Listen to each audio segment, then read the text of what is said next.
I'm Liz Faublas, and this is Currents. The raging controversy about morning after pills handed out to high school students in New York, now your voice can be heard. A voice not often heard, Palestinian Christians now complaining about a wall that blocks their way to their faith. And walking, a way to honor our Blessed Mother. In Brooklyn, our Bishop DiMarcio, the Italian diplomat, and Our Lady of Pompeii.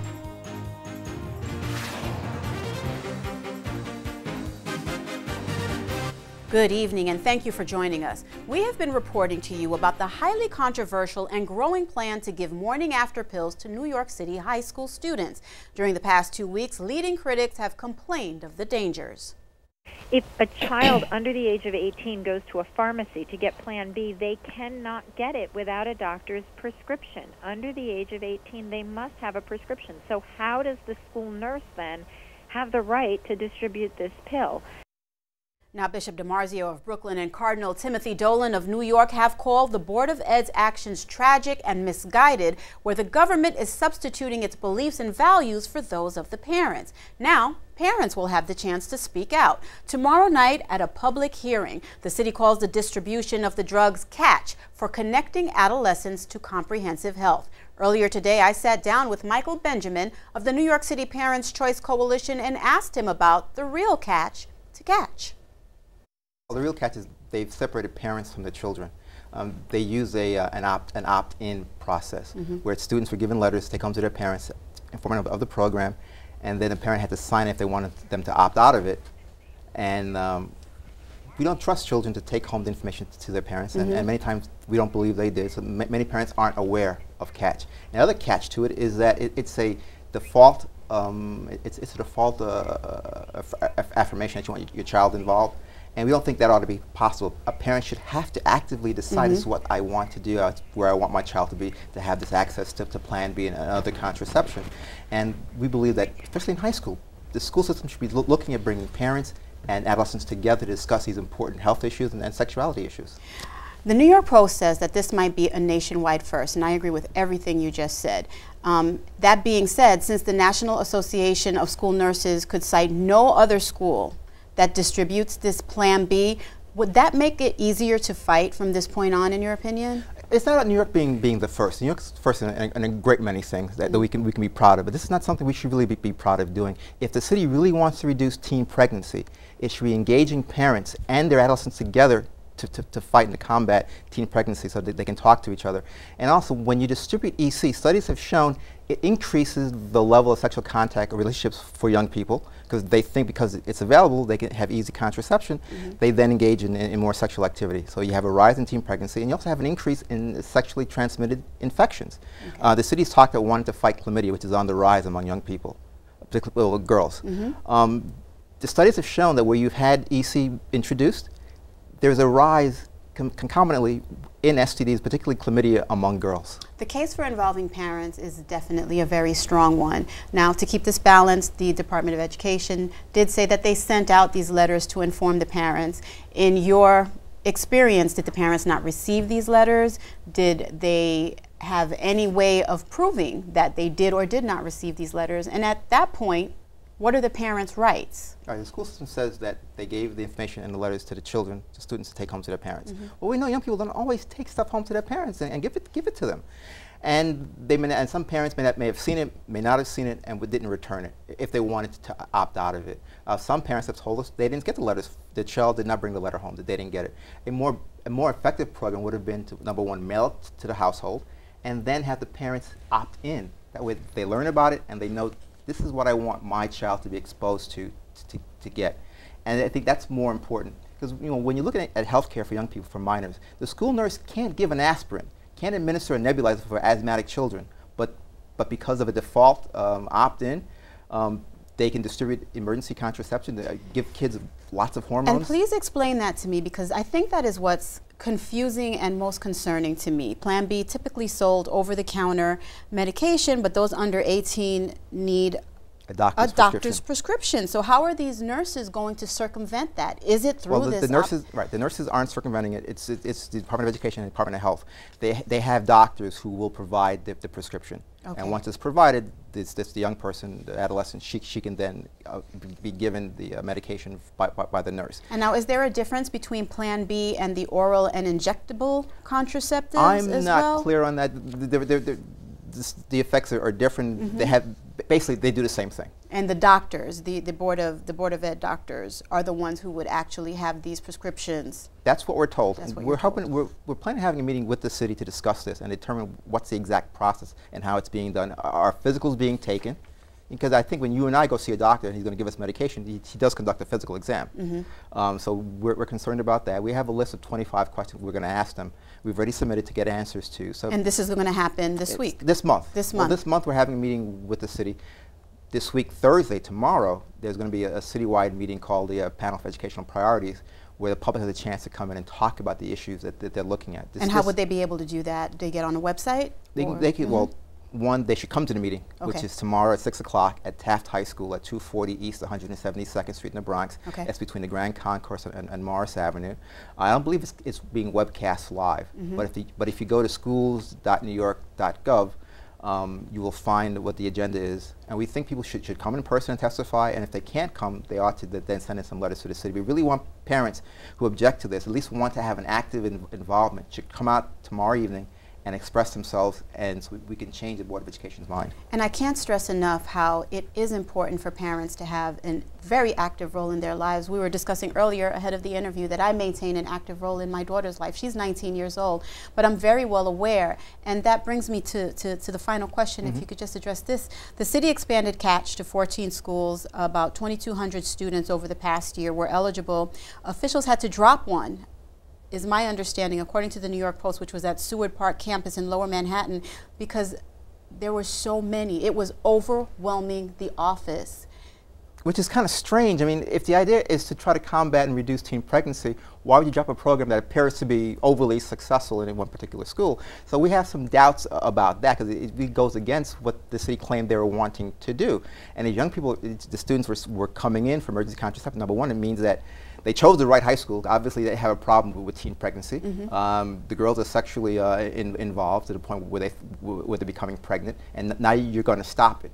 Not because the parent wasn't informed, because mm-hmm. you are overwhelmed, which it causes us concerns as to what is really their priority. The school system should be about engaging parents and adolescents together to combat teen pregnancy. All right, Michael, that's the perfect last word. I'm afraid we have to leave it there. Obviously, we could go on forever, but thank you so much for joining us and adding some clarification to this. I really appreciate it. Thank you.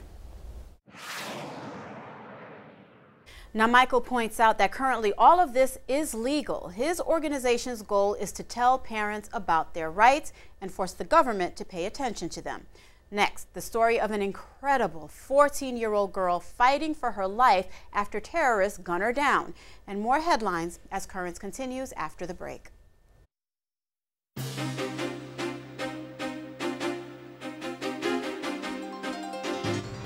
Welcome back. U.S. military forces are on the ground in the Middle East right now, taking part in the Syrian civil war. According to the New York Times, a secret task force is in Jordan, ready to secure Syria's chemical weapons if government control is lost. More than 150 soldiers are on standby near the Syrian border with Jordan. Meantime, the Americans are assisting the Jordanians in handling the flood of war refugees. No official comment from our government. At the Syrian border with Turkey, Franciscans aiding refugees there are reporting that 3 young Christians were kidnapped and tortured by terrorists. In brief messages to Rome, the Franciscans are saying they paid a ransom to gain the release of the young people. Attempts to contact the Franciscans in Syria directly have been unsuccessful. And in Pakistan, an incredible 14-year-old girl is in intensive care following surgery after she was gunned down by Taliban terrorists yesterday. Malala Yousafzai was rushed by helicopter to a military hospital in Peshawar after the shooting. She was targeted while riding a school bus. Emergency surgery to reduce swelling of her brain and to remove a bullet near her spinal cord is being called successful. The spokesman for the Taliban in Pakistan says the youngster was shot because she is a symbol of the infidels and obscenity. Malala had been campaigning for the right of girls to attend school in Pakistan. Before she was gunned down, CNN interviewed Malala, asking her about the dangers that she faced. So why do you risk your life to raise your voice? Because I thought that my people need me, and I shall raise my voice, because if I didn't raise my voice now, so when will I raise my voice? Some people might say you're 14. You don't have any rights. You just have to listen to mom and dad. No, I have rights. I have the right of education. I have the right to play. I have the right to sing. I have the right to talk. I have the right to go to market. I have the right to speak up. Well, what if you give that advice to a girl who may not be as courageous as you, and she says, Malala, I'm afraid. I just want to stay in my room. So I'll tell her that don't stay in your room, because God will ask you on the day of judgment that where were you when your people were asking you, when your school fellows were asking you, and when your school was asking you that I am being blown up. When your people need you, you should come up, you should come, and you should stand up for their rights. If you were the president of this country, how would you handle the Taliban? First of all, I would like to build so many schools in this country, because education is the must thing. If you don't have educated people, so the Taliban will come to your area. But if you have educated people, they will not come. Well, educated or not, the Taliban come with bombs and guns. How do you handle that? I mean, do you still talk to them, or do you call in the army? What do you do? First of all, I would like to talk to them. What would you say? I would say that, what are your demands? What do you want? We want you to shut down the school, is what they'd say. So I'll tell them that don't shut our schools, because school, I will. You're 14. You have no idea what you're talking about. We're going to shut down your school. So, give me a second. So first of all, I will show them Quran, what Quran says. Quran didn't say that girls are not allowed to go to school.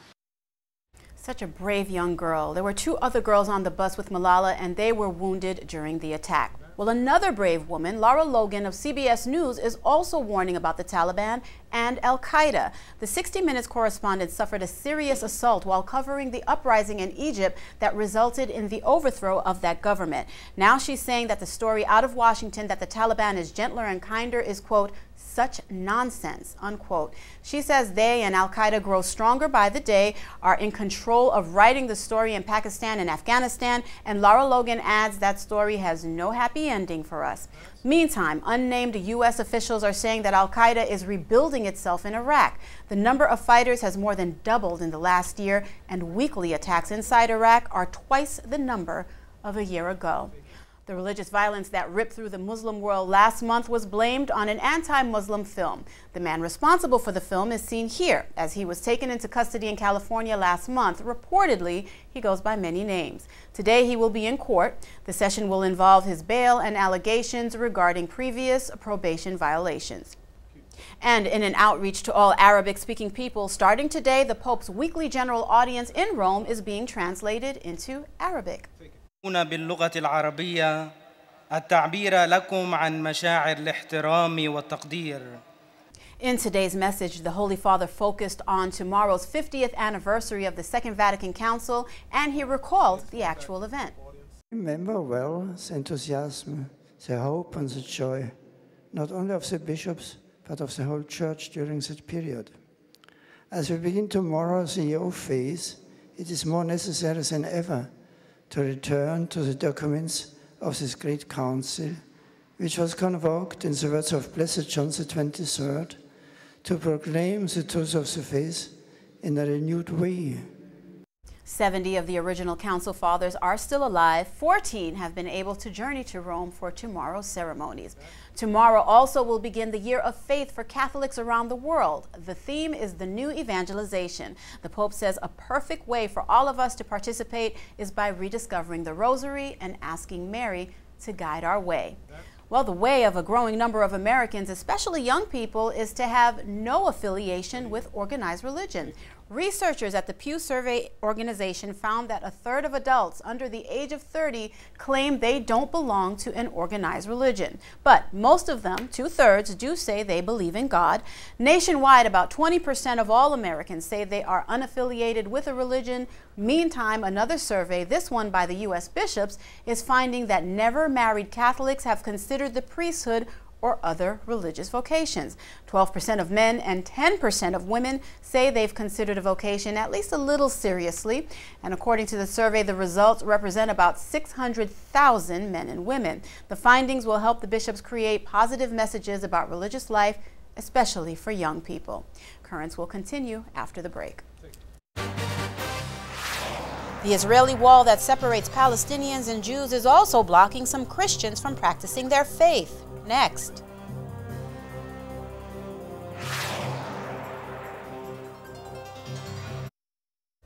Once again, much of the news in this broadcast concerns religious violence and the clash between believers. Now, another more quiet holy war is also underway. This battle is over a wall intended to keep warring parties apart. It also threatens a Christian religious practice almost 200 years old. Christians say this procession has been taking place along this path for 180 years in the hills near Bethlehem.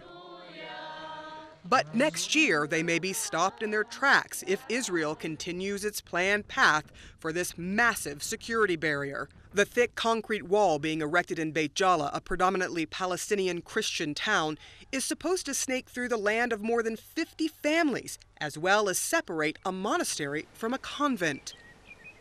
The wall, it's written on it one thing: Christians leave from this land. This is what Israeli authority needs us to do. Just leave from this land. This land is not yours. This land is for the Jewish people. George Abouid says if the wall is completed, his family will have to obtain permission from Israel to access their own land and olive trees. So will more than 50 other Palestinian families. Israel says the wall is being built for one purpose and one purpose only: security. It's important to remember that before the waves of terror took over over 1,000 Israeli lives, there was simply no need for a security barrier. And since that barrier has gone up, Israelis can go back to living their normal lives again. In 2000, during the Second Intifada's intense clashes, militants used Beit Jala as a base to launch sniper attacks on a nearby Jewish settlement called Gilo. The Israeli military responded. The wall would essentially wrap around another Jewish settlement called Har Gilo. The real reason of the wall is to take most of the Palestinian land and to put together two colonies, the colony of Gilo and Har Gilo. It's not a security reason. The international community considers Israeli settlements in the West Bank illegal under international law, something Israel disputes. In the holiest places for Christians, the Christian population is steadily shrinking. Father Shomali contends his flock is another part of the Palestinian-Israeli conflict. He and his parishioners argue the ever-growing wall is a crude attempt by Israel to keep a Palestinian state from forming by building borders that make it impossible to stitch a state together. Israeli officials counter that claim, saying the wall has proven effective against terrorist attacks, which the government says are down by more than 90%. And in any case, every inch of the fence is open to appeal and judicial review, and in many cases, parts of the barrier have already been moved based on successful appeals from Palestinians. The Beit Jala families have appealed to the courts. So far, they have secured a stop order. The final decision is still pending in court. If they lose the court case, the Christians who have lived here for generations are hoping for help from another quarter. On Fridays, they gather between the olive trees on the land they are fighting for, praying for divine intervention.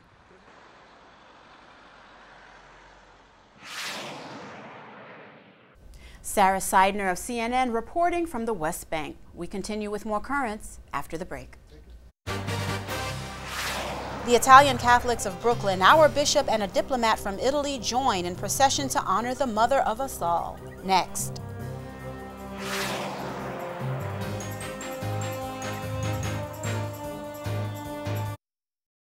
Welcome back. The Brooklyn Diocese Italian Apostolate gathers Catholics from throughout our area to share the faith. On Sunday, they brought together Bishop DiMarzio, the Italian Council, and the faithful to honor Our Lady of Pompeii, and we were there.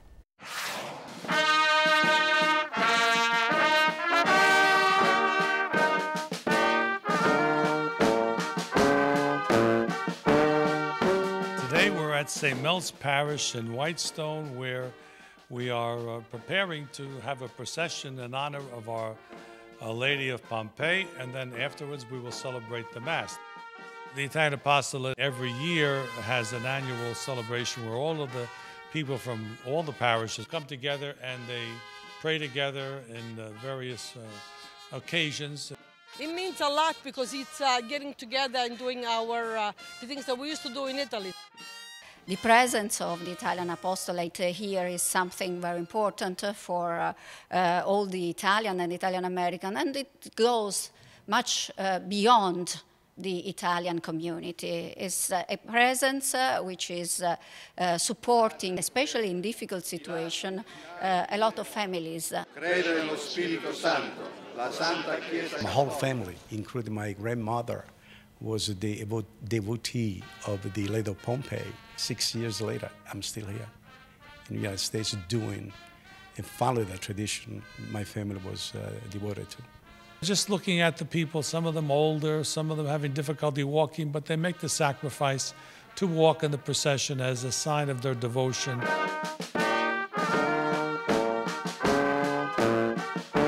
This is a culture. It's our faith, it's the love of God and our Blessed Lady that we carry in our heart. There is an evolution in the position of the Italians in this country. The first vague of immigration left a little bit behind their Italianity in a way. But now what we see is that young generation, they have the same attention and the same interest for what is going on in Italy. They are eager to learn Italian. Faith is important to everyone. It is especially important to Italian Americans because this is part of our culture.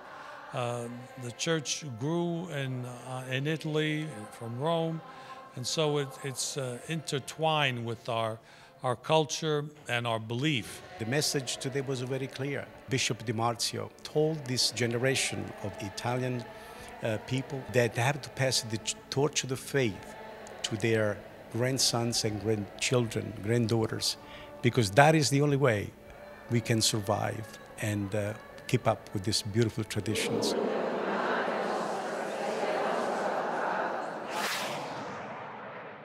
And thank you for joining us tonight. Be sure to be here on Thursday for our latest School of the Week and all the news from Rome and home Thursday night. Until then, visit us online at currentsny.net. Tonight, we leave you with more from the celebration of Our Lady of Pompeii. For all of us here at Currents, I'm Liz Faublas. Thank you for watching and have a good night.